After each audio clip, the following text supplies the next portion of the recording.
Hello students, स्वागत है आप सभी का इस वीडियो में जिसमें हम लोग नया चैप्टर शुरू करने जा रहे हैं जो कि है रचनाएं। आप लोगों ने रचनाएं पिछले कुछ क्लासेस में पढ़ी हैं, जो आपने इस कंपास की हेल्प से, स्केल की हेल्प से या डी की हेल्प से की होंगी। तो उन्हीं को आगे बढ़ाते हुए 3 रचनाएं हमारे इस चैप्टर में हैं। ये चैप्टर बहुत ही आसान है, बहुत कम मेहनत में बहुत अच्छा स्कोर करने वाला चैप्टर है और ज़्यादातर स्टूडेंट्स को वैसे भी इस चैप्टर में मज़ा ही आता है क्योंकि ये कुछ अलग हो जाता है कैलकुलेशन से। तो यहाँ पर कौन सी 3 रचनाएं हमारे को करनी है? रचना 11.1, 11.2, 11.3, इस 3 नाम से हमारे को दे रखी है। 11.1 तो ये है कि एक रेखाखंड को दिए हुए अनुपात में विभाजित करना। कोई एक रेखाखंड हमने दे रखा होगा, उसको किसी पर्टिकुलर अनुपात में विभाजित करना होगा। आपने अनुपात में विभाजित करने वाला एक सूत्र भी पढ़ा है 7th चैप्टर में, निर्देशांक ज्यामिति में, उसमें भी अनुपात में विभाजित होता है। यहाँ पर हम स्केल वगैरह इनकी हेल्प से किसी रेखाखंड को दिए हुए अनुपात में विभाजित करना सीखेंगे। 11.2 वाली रचना है, एक दिए गए स्केल गुणक के अनुसार। स्केल गुणक मतलब ये कोई अनुपात ही होगा, जैसे 3:4, 5:6, 1:2, 3:2, इस तरह से कोई अनुपात होगा। स्केल गुणक का मतलब यहाँ अनुपात है। उसके अनुसार दिए गए त्रिभुज के समरूप एक त्रिभुज की रचना करनी है। अपने को एक त्रिभुज दे रखा है, उसके समरूप त्रिभुज हमें निकालना होगा। इसमें 11.2 में ये है, ठीक है।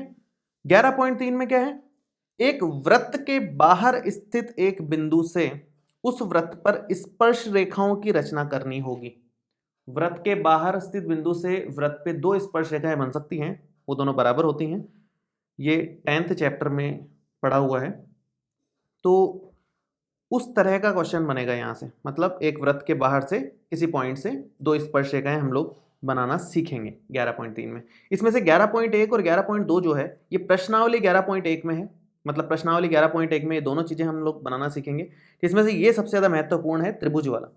ये तो एक आधा क्वेश्चन ही है और इसमें जो काम किया है रेखाखंड वाला, वही काम एक्चुअली त्रिभुज में काम आता है, थोड़े बड़े रूप में। तो मेन 11.2 है।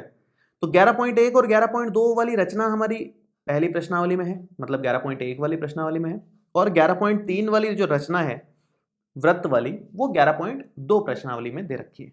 तो हम लोग इस वीडियो में 11.1 और 11.2 सीखेंगे फिलहाल, मतलब पहली प्रश्नावली के सारे उदाहरण वगैरह ये सब कंप्लीट कर लेंगे। शुरू करते हैं। देखो पहली रचना, देखो उदाहरण नहीं है ये हमारे को सिर्फ रचना दे रखी है और उसी में एक छोटा सा एग्जाम्पल बना के दिया हुआ है कि इस एग्जाम्पल को सॉल्व कर लो, है ना। उसी के थ्रू बता रखा है, बाकी क्वेश्चंस में दे रखा है। उदाहरण में 11.1 रचना के कोई उदाहरण नहीं है प्रॉपर, ये सिंपल रचना में ही एक उदाहरण बना रखा है बुक में, उसी को मैं ले रहा हूं ताकि हमें समझ में आ जाए। ये समझना इसलिए जरूरी है क्योंकि अगर ये समझ में आ गया तो फिर आपको त्रिभुज वाला सेक्शन समझने में बिल्कुल भी मुश्किल नहीं होगी, वो काफी आसान लगेगा आपको। तो मैं शुरू करता हूं। 11.1 है, एक रेखाखंड को दिए हुए अनुपात में विभाजित करना। एक रेखाखंड को दिए हुए अनुपात में विभाजित करने का क्या मतलब है? जैसे मान लो, मैं इधर इस पेज पे बता देता हूँ थोड़ा सा।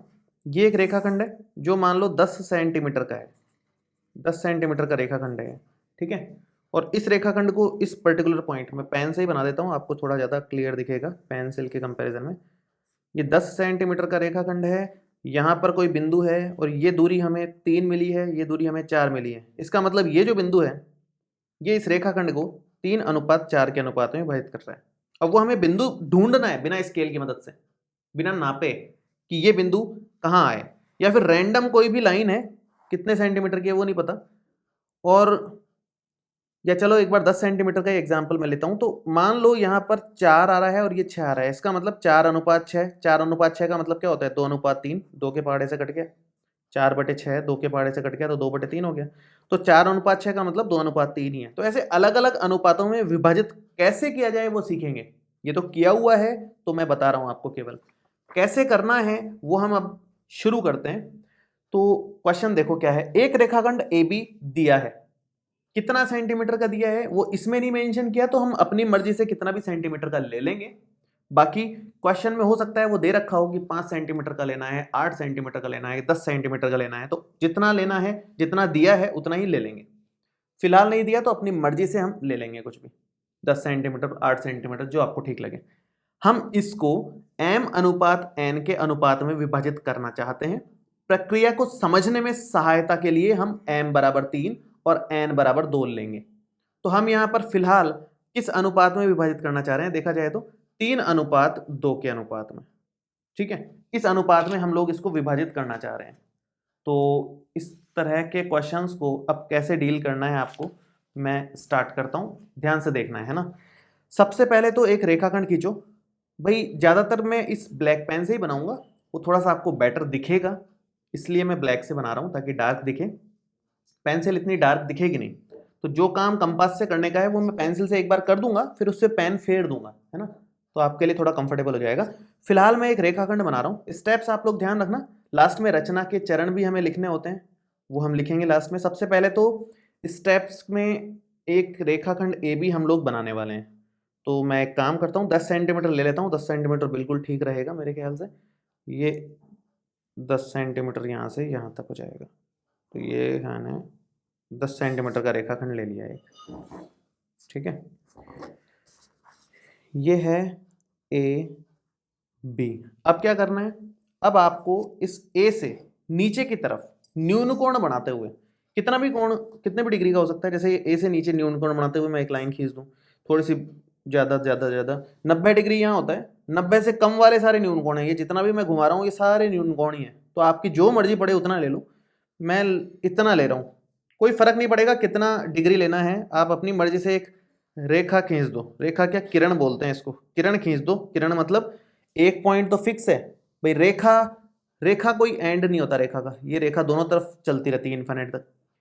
किरण में क्या होता है, एक तरफ एंड होता है और दूसरी तरफ इनफाइनाइट तक जाती है, वो जैसे लेजर लाइट होती है उस टाइप का सीन है। और रेखाखंड क्या होता है, रेखाखंड जैसे कि यहाँ पर लिखा हुआ है रेखाखंड ए बी, रेखाखंड दोनों तरफ से फिक्स होता है कि यहाँ से यहाँ तक ही जाना है उसको।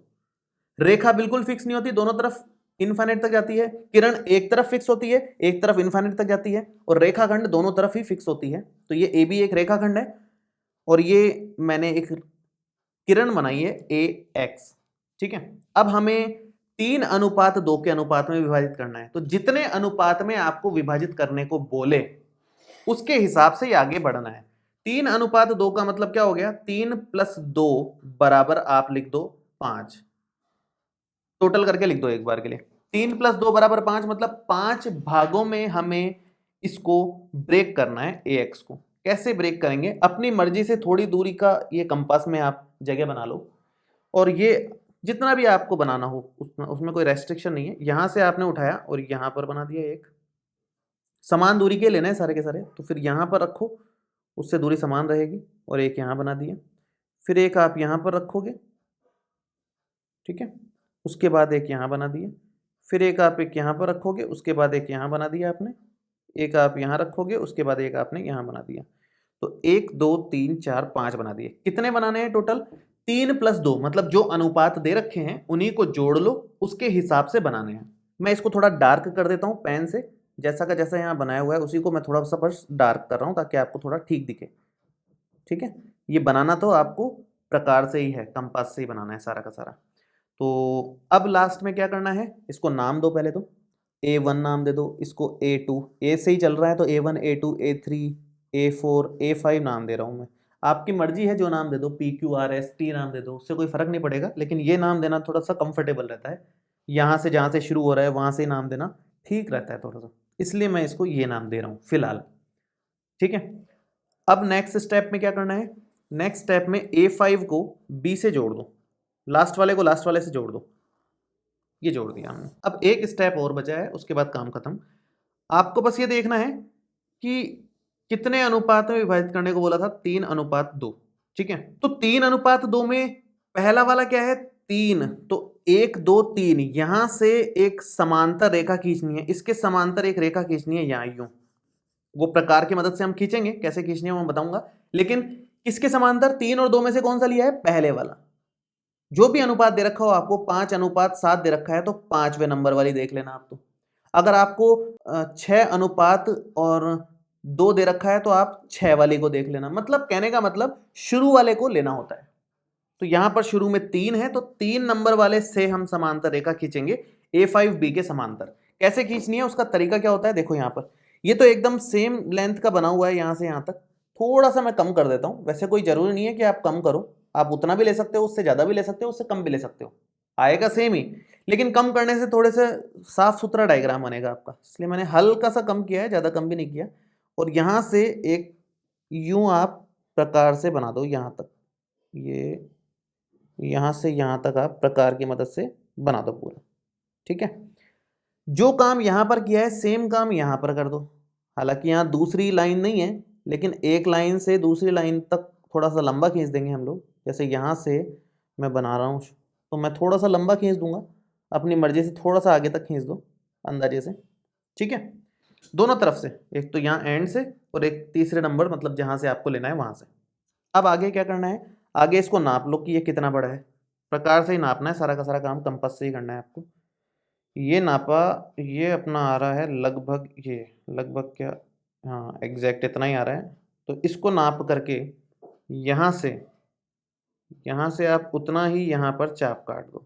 ये मैंने चाप काट दिया उतना ही। अब आप इसको मिला लो, बस इतना ही काम करना है। तो मैं इसको पेन से ही मिला देता हूँ, क्या है थोड़ा सा डार्क दिख जाएगा आपको। यहाँ से अगर ये मिलाओगे तो हमेशा इसके समांतर लाइन आएगी। आप महसूस कर सकते हो कि एकदम समान दूरी है दोनों के बीच में, समांतर लाइन आएगी। जितना आप परफेक्ट डायग्राम बनाओगे, परफेक्ट तरीके से कंपास का इस्तेमाल करोगे, उतना सही डायग्राम आपका बनेगा। ठीक है, अब ये जो नई पॉइंट आई है इसको आप सी नाम दे दो भले ही। और अब जो अनुपात आया है वो अपने आप ही 3:2 आएगा, फिक्स है ये। मैं आपको साबित करके दिखा देता हूँ नाप के स्केल से, प्रूफ दिखा देता हूँ एक तरीके से मैं आपको। देखो कैसे, आप इसको देखोगे तो ये कितना दिख रहा है आपको 6, और ये कितना दिख रहा है 4, है ना। तो ये एक तरीके से 6 है, और अनुपात लोगे आप 4 से, तो 6 को 4 से लोगे तो 3/2 मतलब 3:2 हो गया ना अपने यहाँ पे। ये 10 सेंटीमीटर की लाइन थी टोटल, 10 सेंटीमीटर की लाइन, ये 6 हो गई, ये 4 हो गई, तो 6:4 मतलब 3:2 में अपने आप ये बट गई। इस तरह से मतलब आपको करना है। और ये करने के बाद आपको स्टेप्स भी लिखने होंगे।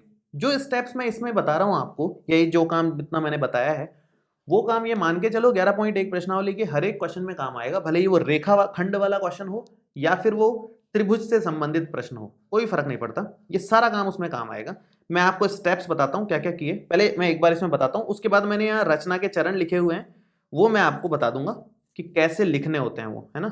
क्योंकि जो आपने रचना करी है उसको लिख करके भी एग्जाम में दिखाना होता है, उसके भी मार्क्स होते हैं। तो पहले तो हमने ए बी रेखाखंड बना दिया था, उसके बाद हमने ए से नीचे की तरफ न्यून कोण बनाती हुई एक किरण खींची थी। उसके बाद हमने इसके 5 हिस्से किए थे, किस तरह से, ये 3+2 करके। लास्ट वाले को बी से मिला दिया था, और पहले नंबर पे जो था वहां से A5B के समांतर एक दूसरा रेखाखंड हमने खींचा था, वो भी कंपास की मदद से। तो ये सब ओवरऑल बात है, इसी को स्टेप्स के फॉर्म में लिख रहे हैं। देखो कैसे लिखा हुआ है ध्यान से। सबसे पहला स्टेप है, AB से नीचे की ओर न्यून कोण बनाती हुई कोई किरण AX खींची। AB से नीचे की ओर न्यून कोण बनाती हुई कोई किरण AX खींचिए।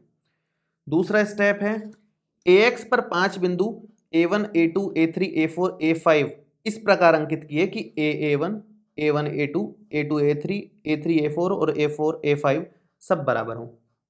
ये दूसरा स्टेप हो गया। तीसरा स्टेप क्या होगा, B A5 को जोड़ दो भाई, इसको मिला दिया।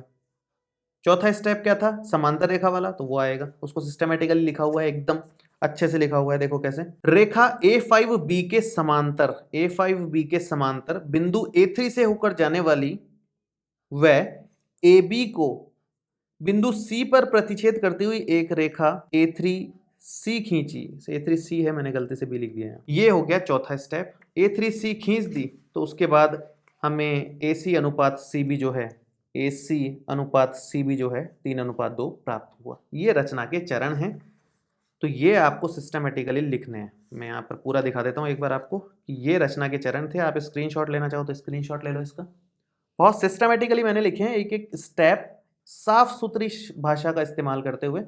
आप इसमें 10-20% कम ज़्यादा भी कर दोगे ना तो कोई फर्क नहीं पड़ेगा, एग्जामिनर पूरे मार्क्स देगा। 10-20% ऊपर नीचे भी करो तो कोई टेंशन नहीं है। इसलिए मैंने एकदम साफ सुथरी और शुद्ध भाषा का इस्तेमाल किया है, ताकि जितना आपको इसमें से मैक्सिमम याद रह जाए वो आप वहाँ पर लिख दो। वैसे अपने शब्दों में लिखना है इसको, एकदम रटने की जरूरत नहीं है, आप अपने शब्दों में बना करके इसको लिख सकते हो। बस स्टेप्स सारे लिखना, आधे अधूरे मत लिखना, ठीक है। तो ये रचना करना मेरे ख्याल से आपको आ गया होगा कि कैसे हमने करी थी। अब हम दूसरी रचना लेते हैं। देखो, तो 11.1 रचना हमने कर ली है। अब हमारी बारी है 11.2 वाली रचना की, जो कि है एक दिए गए स्केल गुणक के अनुसार। स्केल गुणक यहाँ पर कोई ना कोई अनुपात ही होगा, जैसे 3:2 हो गया या फिर 5:3 हो गया, कोई भी अनुपात होगा। इसके अनुसार दिए गए त्रिभुज के समरूप एक त्रिभुज की रचना करना है। मतलब आपको एक ट्राइंगल दे रखा होगा, 3:2 का मतलब है कि इसका 1.5 गुना आपको बनाना है, इसका थोड़ा सा बड़ा वर्जन आपको बना के देना पड़ेगा। तो कहने का मतलब इन अनुपातों में किस तरह से हमें स्केल को बनाना है वो मैं शुरू करता हूं एक उदाहरण के माध्यम से। उदाहरण नंबर 1 दे रखा है हमारी बुक में, वही हम लोग शुरू करेंगे। बहुत आसान तरीके से होगा। हमने जो इस्तेमाल किया था अभी पिछले वाले क्वेश्चन में, कंपास और इसकी हेल्प से वो नीचे बना करके समांतर रेखा का, वही सब इसमें काम आएगा। देखो मैं पढ़ता हूं, ध्यान से सुने आप लोग। एक दिए गए त्रिभुज एबीसी के समरूप एक त्रिभुज की रचना कीजिए जिसकी भुजाएं दिए गए त्रिभुज की संगत भुजाओं की 3:4 हों। अब यहां पर दो तरह के प्रश्न आएंगे। एक प्रश्न आएगा जिसमें आपको ये जो अनुपात दे रखा होगा वो 1 से छोटा होगा। 3:4 1 से छोटा है, 3/4 दो। और एक क्वेश्चन आ सकते हैं आपको जिसमें अनुपात 1 से बड़ा है, 5:3। बस दो वैरायटी के क्वेश्चन पॉसिबल हैं और कोई वैरायटी के क्वेश्चन पॉसिबल नहीं है। यहां पर जो नया त्रिभुज बनाना है वो 3:4 का बनाना है, और यहां जो नया त्रिभुज बनाना है वो 5:3 का बनाना है। 3:4 मतलब 1 से छोटा, मतलब जो नया त्रिभुज बनेगा वो पुराने वाले से छोटा बनेगा। समरूप त्रिभुज होगा लेकिन पुराने से छोटा बनेगा। और ये इसमें 5:3 का मतलब 1 से बड़ा है, तो इसका मतलब यहां जो नया त्रिभुज बनेगा वो पुराने वाले से थोड़ा सा बड़ा बनेगा। ये है दोनों उदाहरणों में फर्क। दो ही तरह के करने से आपको पूरी प्रश्नावली क्लियर हो जाएगी। 11.1 खत्म, ये समझ लो आप। मैं शुरू करता हूं उदाहरण नंबर 1 से। तो उदाहरण नंबर 1 में इसने बोला कि दिए गए त्रिभुज एबीसी के समरूप। अब इसने जो एबीसी त्रिभुज बोला है उसमें इसने ये नहीं बताया कि ए बी कितना लेना है, बी सी कितना लेना है, ए सी कितना लेना है, या किसका क्या कोण लेना है, ऐसा कुछ भी नहीं बताया इसने। तो जब ऐसा कुछ ना बताए तो अपनी मर्जी से कोई एक त्रिभुज आप बना सकते हो। लेकिन प्रश्नावली में कुछ ऐसे भी क्वेश्चंस होंगे जिसमें बोलेगा वो कि ए बी की लंबाई ये लेनी है, बी सी की ये लेनी है, ए सी की ये लेनी है, तो वो हम बना सकते हैं। 9वीं कक्षा में हमने सीखा है कि कैसे त्रिभुजों को बनाते हैं स्केल वगैरह, कंपास वगैरह की हेल्प से। तो वो हम उस समय देखेंगे, उसकी मदद से बनाएंगे और फिर उसके समरूप बनाएंगे। तो यहां फिलहाल कुछ भी नहीं पता है, तो अपनी मर्जी से मैं एक त्रिभुज बना रहा हूं और फिर उसके समरूप दूसरे त्रिभुज की रचना करेंगे। ठीक है, तो देखो रैंडम कोई एक त्रिभुज बना रहा हूं मैं। जैसे नीचे का बेस मैं मान लो 10 ही ले लेता हूँ, बड़ा सही रहता है 10 में, थोड़ा बड़ा तो बनाए अपन, है ना। 10 ये ले लिया और इधर ऐसे रैंडम कुछ 8 ले लेते हैं, ऐसा करते हैं। ये कुछ 8 ले लो। वैसे नापने की भी जरूरत नहीं है, आप जरूरी नहीं है कि नाप के लो, आप ऐसे रैंडम ले लो। मैंने तो ऐसे ही नापा है, ये 7 आ गया है। चलो बढ़िया है, लगभग लगभग इतना आ गया है। तो ये एक त्रिभुज बना दिया है अपनी मर्जी से। नाम इसको दे देते हैं ए बी और सी। अब देखो यहां पर आगे कैसे बढ़ना है। एक दिए गए त्रिभुज एबीसी के समरूप एक त्रिभुज की रचना कीजिए जिसकी भुजाएं दिए गए त्रिभुज की संगत भुजाओं की 3:4 हों। इतने गुना हो, मतलब इसके 3:4 वाली ये भुजा आएगी, इससे थोड़ी छोटी आएगी, ऐसे ऐसे करके आएगी। मतलब शुरू करेंगे पिछले वाले क्वेश्चन में जैसे किया था, सेम टू सेम। नीचे की तरफ एक किरण आप बनाओ बी एक्स नाम से, कितने भी एंगल पे बना लो, उससे कोई फर्क नहीं पड़ेगा। मैं यूं बना रहा हूं, ये मैंने बना दिया बी एक्स। ठीक है, अब यहां पर कितने हिस्से करने हैं? यहां पर हिस्से इसके हिसाब से नहीं होते कि 3 + 4 = 7 हिस्से कर दो, ऐसे नहीं होंगे। पिछले वाले में हमने प्लस करके किया था, यहां पर प्लस करके नहीं करना है। यहां पर बड़ा कौन है? 3 और 4 में जो बड़ा होगा, कौन है बड़ा? 4। तो उतने ही भाग करने हैं, उतने ही भाग करने हैं इसमें। तो 4 भाग करने हैं इसके बराबर बराबर। तो मैं नाप लेता हूं इसको लगभग लगभग, और 4 भाग अपन इसके कर लेते हैं। ये मैं लगभग इतना ले रहा हूँ, अपनी मर्जी से कितना भी खोल सकते हो आप, कोई फर्क नहीं पड़ता। जितनी लंबी लाइन ली है उसके अकॉर्डिंग ही खोल लेना, उससे लंबी भी ना निकले इस तरह से। तो यहाँ से 4 हिस्से बनाएंगे। एक हिस्सा ये हो गया, B1 B2 B3 B4 नाम दे देंगे। दूसरा हिस्सा ये हो गया, तीसरा हिस्सा ये हो गया, और चौथा हिस्सा ये हो गया। अब यहाँ पर आप सबसे पहले तो किसको किससे जोड़ते हैं, मैं नाम पहले दे दूँ। B1, ये B2, ये B3, ये B4। ये B है तो उसके हिसाब से दिया है।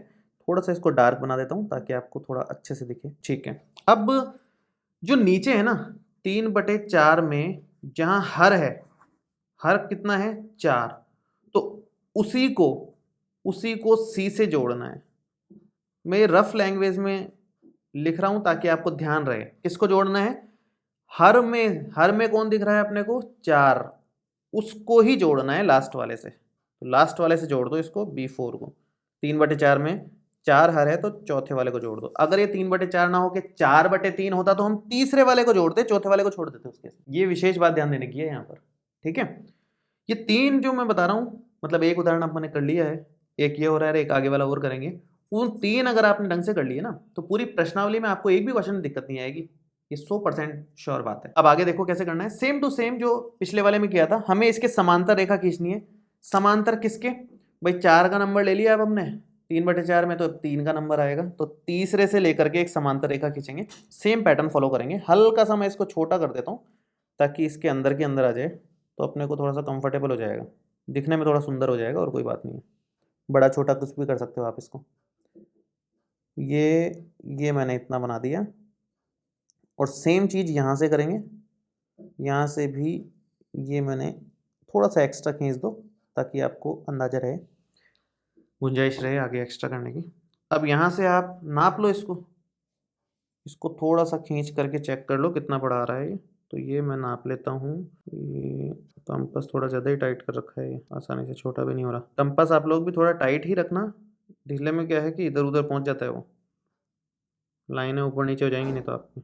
ठीक है, तो ये बराबर हो गया है। यहाँ से आप इसको कट कर सकते हो, ये कट कर दिया मैंने। अब आप यहाँ से लाइन बना दो।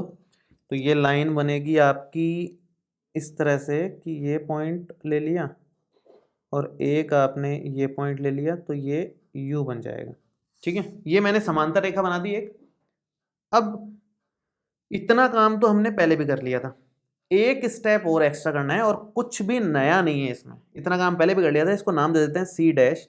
अब ये जो सी ए है ना, पहले तो यहाँ से यहाँ समांतर बनाई, अब यहाँ से यहाँ समांतर बना दो, बस एक इसके समांतर एक लाइन यहाँ बनेगी। सेम प्रोसेस फॉलो होगा। यहाँ से आप नापोगे, यहाँ से आप अंदाजा लोगे थोड़ा सा, ये आपने लिया अंदाजा इतना। सेम काम यहाँ पर यूं कंपास से बना दिया। उसके बाद नाप लोगे आप इसको कि ये कितना बन रहा है।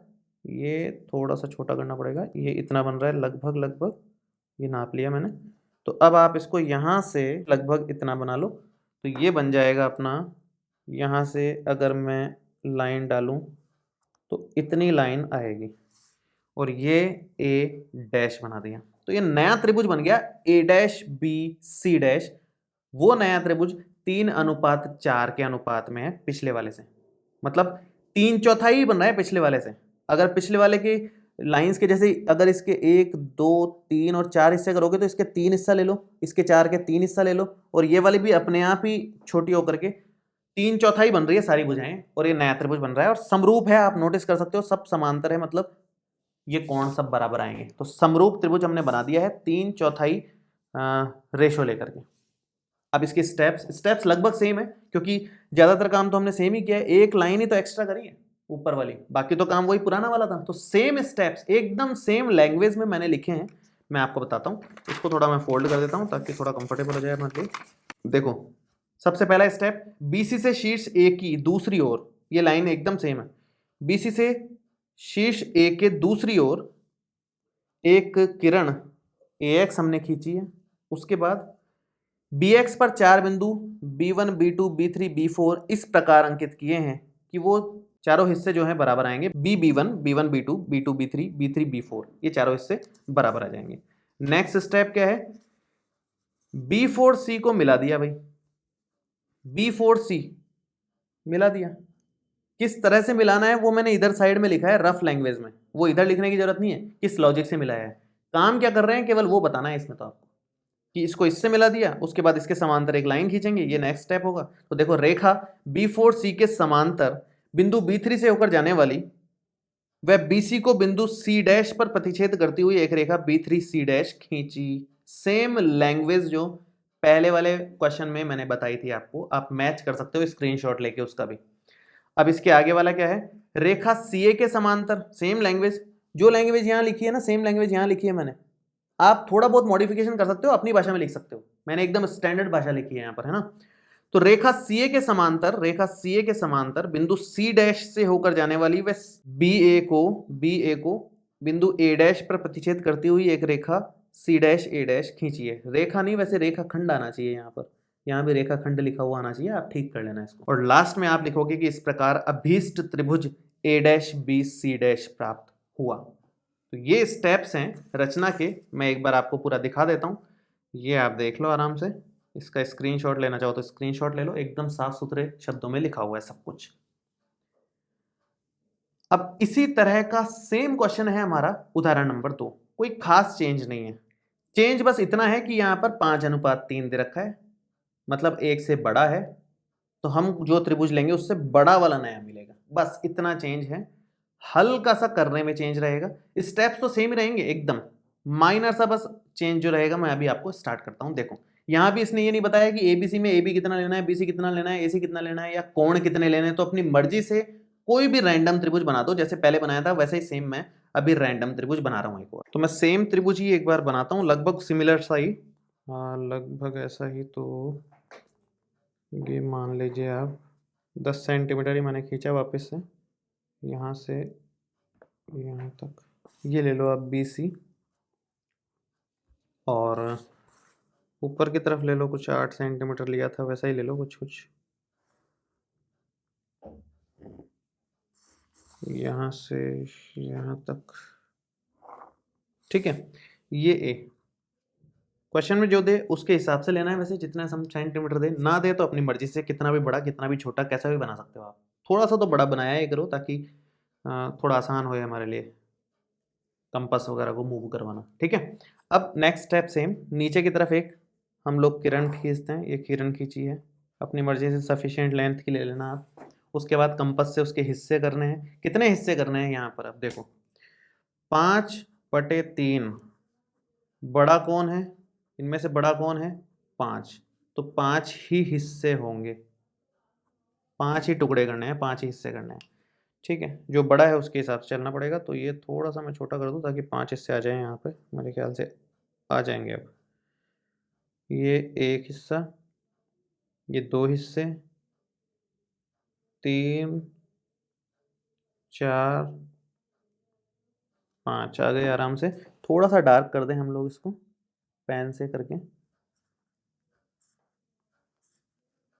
ये हो गया B1, ये हो गया B2, ये हो गया B3, ये B4 और ये B5। आपको तो पेंसिल से ही बनाना है, मैं केवल पेन से इसलिए बना रहा हूँ ताकि वीडियो में आपको थोड़ा सा साफ दिखे, क्लियर दिखे, पेंसिल थोड़ा हल्की दिखेगी। अब यहाँ पे किसको C से मिलाना है, मैंने आपको बताया था, इसमें से जो हर आएगा, हर कितना दिख रहा है आपको 3, तो B3 को C से मिलाना है अकॉर्डिंगली। यहाँ लॉजिक चल रहा है, ये एग्जाम में नहीं लिखना है, ये केवल समझने के लिए मैंने आपके सामने लिखा है। तो B3 को C से मिला दो भाई, ये B3 को मिलाया, ठीक है। अब आगे क्या करना है, हमने डिस्कस किया था कि जो नीचे वाला है हर वाला, उसको तो लास्ट वाले से मिलाना ही है, उसके बाद जो अंश है मतलब 5, उसके समांतर खींचनी होती है लाइन, इसके समांतर 5 से लाइन खींचेंगे, अंश में 5 है क्योंकि, तो 5 से लाइन खींचेंगे, वो बाहर की तरफ जाएगी, कोई दिक्कत नहीं, इसको थोड़ा सा बढ़ा लो आप, BC को थोड़ा बढ़ा लो, क्योंकि ओरिजिनल से बड़ा ही आएगा। अब 5/3 1 से बड़ा है, तो अब जो नया त्रिभुज आएगा वो थोड़ा बड़ा आएगा पुराने वाले से, तो बढ़ाना तो पड़ेगा ही अपने को। तो मैं इसको थोड़ा सा बढ़ा देता हूँ, ये बढ़ा दी मैंने अपनी मर्जी से, अंदाजे से बढ़ा दी। और ये एक भी एक किरण ही बना दो एक तरीके से, है ना। अब यहाँ पे समांतर रेखा किस तरह से खींची थी हमने, वैसे ही यहाँ पर खींचनी है। थोड़ा सा मैं इसको छोटा कर लूँ ताकि इसके अंदर आ जाए, और फिर समांतर रेखा खींच देते हैं। तो यहाँ से थोड़ा और छोटा कर लेते हैं। अब यहाँ से यूं आपने बनाया, और सेम यहाँ से भी आप यूं बनाओगे, ठीक है। अब नापना है अपने को कितना बड़ा जा रहा है ये, तो ये नापने के लिए मैंने यूं लिया, ये लगभग ठीक आ गया। तो यहाँ से आप उतना ही लेकर के चाप काट दो, ये चाप काट दिया हमने। अब आप यहाँ पे सीधी लाइन बना दो इन दोनों से जाती हुई, एक पॉइंट ये रहा आपके पास में और एक पॉइंट ये है ही, इन दोनों से जाती हुई एक लाइन आप बना दोगे यहाँ पे। तो ये थोड़ा ध्यान से बनाएं, क्योंकि थोड़ा भी इधर उधर किया आपने तो लाइन समांतर नहीं बनेगी। फिर ये अभी समांतर बन गई है पूरी लाइन। इसको नया नाम दे दो आप कुछ, सी डैश, मैं इस पेन से दे देता हूँ आपको थोड़ा क्लियरली दिखे, सी डैश नाम दे दो आप इसको। अब हम क्या करेंगे, इसको भी थोड़ा सा आगे बढ़ाएंगे, इसको भी थोड़ा सा आगे बढ़ाएंगे, और इस पेन से आपको साफ ना दिखे क्योंकि वो ब्लैक में ब्लैक हो जाएगा, तो मैं इससे बढ़ा देता हूँ थोड़ा सा इसको आगे। आपके पास थोड़ा सा डायग्राम नीचे की तरफ बनाओगे आप तो क्वेश्चन में लिखोगे नहीं, तो ठीक बन जाएगा। थोड़ा सा और आगे बढ़ा लेते हैं, क्या पता ज़रूरत पड़ जाए अपने को, क्योंकि जो नेक्स्ट स्टेप होता है वो क्या होता है, इसके समांतर हम लाइन खींचेंगे। पहले क्या किया था, इसके समांतर लाइन ये आ गई, अब क्या करेंगे, इसके समांतर लाइन यहाँ से आएगी। सेम टू सेम काम कर रहे हैं जो उदाहरण 1 में किया था, करेंगे भी वैसे ही। हम लोग यहाँ से समांतर बना देंगे, ये आप यहाँ से यूँ लोगे और एक बार सेम टू सेम लेंथ का यहाँ से लोगे, उसके बाद नाप लो कितना दूरी लिया है अपन ने, यहाँ से नाप लो आप। ये थोड़ा सा शायद छोटा करना पड़ेगा अपने को, छोटा करने के बाद आप यहाँ तक लगभग पहुँच गए हो, तो यहाँ से अब आप इसको लेकर के यूँ कट कर दो। कट होते ही आपको पॉइंट मिल जाएगा, पॉइंट मिल जाएगा तो उसको यहाँ से मिला दो आप। मैं एक काम करता हूँ, रेड पेन से मिला देता हूँ, थोड़ा अलग भी दिखेगा, ठीक रहेगा। इससे इसको मिलाओगे तो ये यूँ आएगा। तो नया त्रिभुज कौन सा बना, ये ए डैश नाम दे दो आप इसको, ए डैश बी सी डैश, ये ए डैश बी सी डैश हमारा नया त्रिभुज है। ये हमारे काम का त्रिभुज है जो पुराने वाले से 5/3 गुना बन गया, उससे बड़ा बन गया। 5/3 एक से बड़ा है तो एक से बड़ा बन गया, मतलब उससे ओरिजिनल से बड़ा बन गया। पिछले वाले में ओरिजिनल से छोटा आया था क्योंकि 3/4 था जो एक से छोटा था। तो इस तरह से मतलब आपको बनाना है। स्टेप्स मैं आपको बता देता हूँ फिर से, सेम स्टेप्स ही हैं, आपको बस वही सेम BC लाइन खींचनी है। सेम टू सेम स्टेप्स लिए हैं, आप पुराने वाले से कंपेयर करोगे ना तो कुछ 1-2 शब्दों का फर्क है, बाकी सेम स्टेप्स लिए हुए हैं। देखो BC से रेखा एक की दूसरी ओर न्यूनकोण बनाती हुई एक किरण BX खींची, ये BX खींची है न्यूनकोण बनाती हुई। उसके बाद में नेक्स्ट स्टेप है BX पर 5 बिंदु B1 B2 B3 B4 व B5 इस प्रकार अंकित किए। 5 बिंदु लिए हैं, क्यों लिए हैं 5, क्योंकि इन दोनों में बड़ा कौन था 5, इसलिए 5 बिंदु लिए हैं। तो इस प्रकार लिए हैं कि ये पांचों हिस्से बराबर आएंगे, B1 B1 B2 B2 B3 B3 B4 और B4 B5। नेक्स्ट स्टेप क्या है, नेक्स्ट स्टेप है B3C को मिलाया। B3C क्यों मिलाया 3 नंबर से, क्योंकि हर में 3 ही दे रखा था, उसी से मिलाते हैं हम लोग, ठीक है। नेक्स्ट स्टेप है चौथा, उसमें इसने बोला कि रेखा B3C के समांतर, B3C के समांतर, ये रहा B3C, उसके समांतर B5 से होकर जाती हुई और बढ़ाए गए BC, ये बढ़ाए गए BC लिखा है, सिंपल BC नहीं लिखा, बढ़ाए गए BC रेखाखंड को बिंदु C डैश पर प्रतिच्छेद करती हुई एक रेखा B3C डैश हमने खींच दी है। ये B3C डैश हमने B3C डैश नहीं B5C डैश, सॉरी सही लिखा हुआ है, B5C डैश हमने खींच दी है। नेक्स्ट स्टेप क्या है, सेम टू सेम इसके समांतर यहाँ खींचनी है।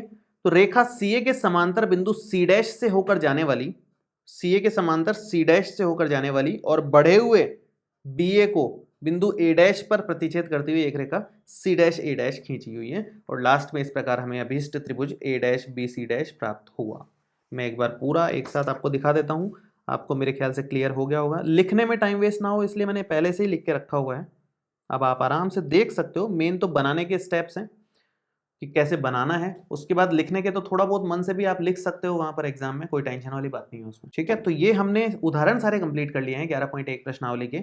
अब आप घर पे बैठ करके अगर 11.1 प्रश्नावली करोगे तो डेफिनेटली आपको सारे क्वेश्चंस लगभग सारे क्वेश्चंस आ जाएंगे। कोई एक आधा क्वेश्चन में कुछ दिक्कत आए तो अलग बात है, बाकी लगभग सारे क्वेश्चंस आ जाएंगे। तो एक बार आप प्रैक्टिस करें, जो भी डाउट होंगे वो हम नेक्स्ट वीडियो में डिस्कस कर लेंगे पूरी प्रश्नावली, तो उससे आपके डाउट्स वहां पर क्लियर हो जाएंगे। तो अगले वीडियो में हम लोग 11.1 प्रश्नावली कंप्लीट करने वाले हैं।